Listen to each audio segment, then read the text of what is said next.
প্রিয় দর্শক, আসসালামু আলাইকুম রহমতুল্লাহি আবারাকাতু। দর্শক, আশা করছি আপনারা সবাই ভালো আছেন। আমিও কিন্তু খুব ভালো আছি। দর্শক, আজকে আলোচনা করব যে হাতের মুঠোর মধ্যে, এই যে আমাদের হাতের মুঠোর মধ্যে 3 বার সূরাতুল ইখলাস পাঠ করে ফু দিলে কি হয়। এটি কিন্তু একটি গুরুত্বপূর্ণ আমল, আর আশা করছি এই আমলটি জেনে আপনারা অনেকেই উপকৃত হবেন। তো চলুন এই আমলটি বিষয়ে আজকে আপনাদের সঙ্গে বিস্তারিত আলোচনা করব। দর্শক, প্রথমেই আমরা জেনে নেব যে এই আমলটি করার ফজিলত কি, মানে এই আমলটি করে আপনার কি লাভ হবে, আপনি এই আমলটি কেন করবেন। তো চলুন প্রথমেই জেনে নিই। দর্শক, মনে করেন আপনার স্বামী, স্ত্রী বা আপনার ভালোবাসার মানুষ, আপনার প্রিয়জন আপনাকে ছেড়ে চলে গিয়েছে। আপনার কোনো কথাই শুনছে না বা আপনি যা বলছেন কোনো কিছুই কার্যকরী হচ্ছে না। তখন আপনি এই আমলটি করতে পারেন। সেই মানুষ কিন্তু আপনার জীবনে ফিরে আসতে বাধ্য হবে এবং আপনাকে ভালোবাসতেও বাধ্য হবে।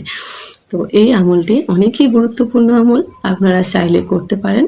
তো চলুন এখন জেনে নিই যে এই আমলটি কখন করতে হবে, কিভাবে করতে হবে এবং কারা কারা করতে পারবেন।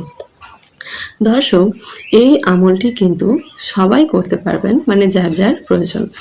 আর এই আমলটি করার নির্দিষ্ট কোনো সময় নেই। এই আমলটি আপনার যখন ইচ্ছে আপনি তখন করতে পারেন।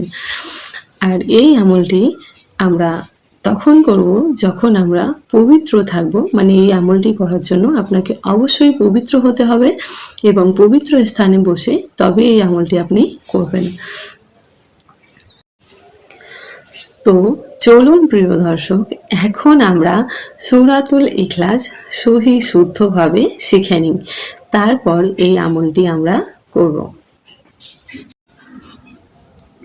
বিসমিল্লাহির রহমানির রহিম। কুলহু আল্লাহু আহাদ আল্লাহুস সামাদ লাম ইয়ালিদ ওয়ালাম ইউলাদ ওয়ালাম ইয়াকুল্লাহু কুফুয়ান আহাদ।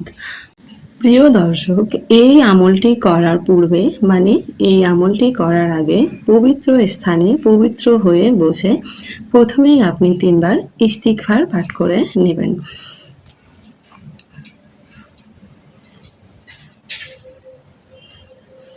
আস্তাগফিরুল্লাহ, আস্তাগফিরুল্লাহ, আস্তাগফিরুল্লাহ।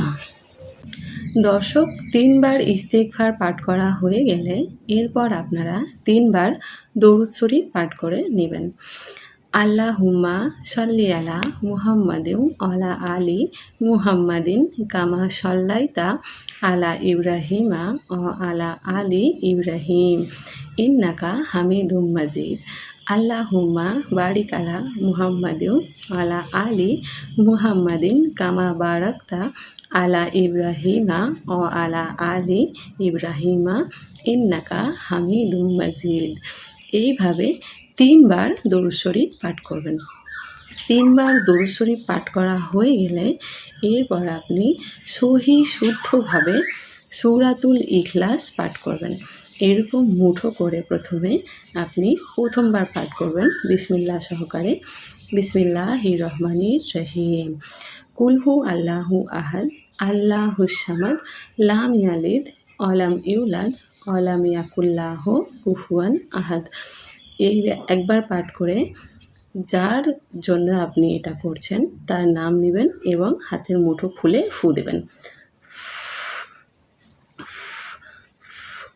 3 বার ফু দেওয়া হয়ে গেলে আপনি আবার মুঠো বন্ধ করে নেবেন এবং আরও একবার সূরাতুল ইখলাস পাঠ করবেন এবং আবার ওই ব্যক্তির নাম নেবেন এবং আবার হাতের মুঠোয় ফু দেবেন। এইভাবে 3 বার করার পর আপনি বা আপনারা আবার 3 বার দরুদ শরীফ পাঠ করবেন।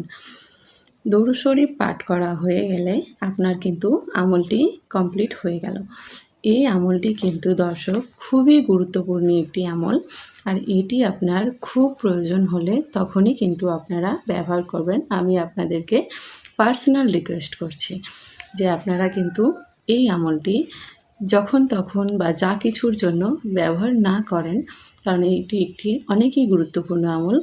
দর্শক, আপনারা তো জানেনই সূরাতুল ইখলাস 3 বার পাঠ করা মানে একটা কোরআন শরীফ খতম করার সোয়াব আল্লাহ আপনার আমলে লিখে দেন। তো তাহলে এটি কিন্তু খুবই গুরুত্বপূর্ণ একটি বিষয়।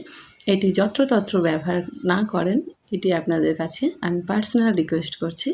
সবাই ভালো থাকেন, সুস্থ থাকেন, আপনাদের সঙ্গে জড়িত সমস্ত মানুষ ভালো থাক। আজকের ভিডিও এই পর্যন্তই, দেখা হচ্ছে অন্য ভিডিও নিয়ে।